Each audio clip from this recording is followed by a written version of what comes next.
আমাদের দেশের এমপি মন্ত্রী বলেন সচিব বলেন তাদের বুকের ব্যথা হলে অনেকে সিঙ্গাপুর চিকিৎসা নিতে যায়, থাইল্যান্ড চিকিৎসা নিতে যায়, লন্ডন চিকিৎসা নিতে যায়।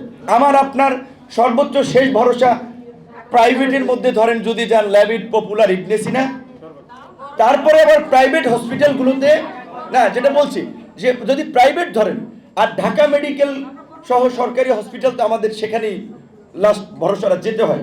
সেই ঢাকা মেডিকেল যদি দেখেন, আমার মনে হয় পৃথিবীতে কম এরকম হসপিটাল আছে বারান্দায় মেঝেতে মস্তিষ্কের খুলি বাইর করা ওই রুগী বারান্দায় ভর্তি। এখন ঢাকা মেডিকেল কেন এই লোকগুলোকে নিচ্ছে?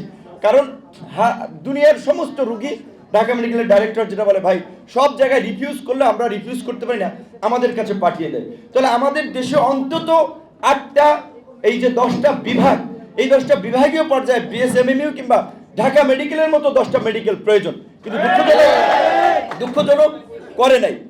দেখেন এই যে বিএসএমএমইউ একটা সুপার স্পেশালাইজড হসপিটাল করছে, এটা কোরিয়ান এক্সিম ব্যাংক এবং একটা সংস্থা করছে, 1,500 কোটি টাকা বরাদ্দ দিয়েছে যে তোমাদের দেশের মানুষ ভালো চিকিৎসা পান।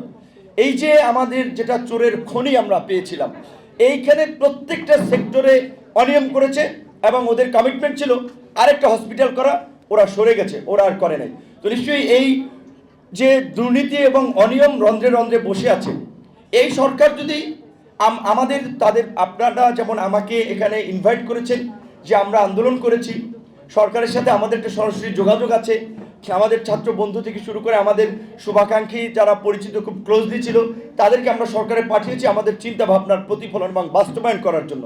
সেই জায়গা থেকে আপনারা মনে করেছেন এটা তুলে ধরার জন্য আমি কিছুটা রোল প্লে করতে পারি, আমার রোলটা আমি নেব।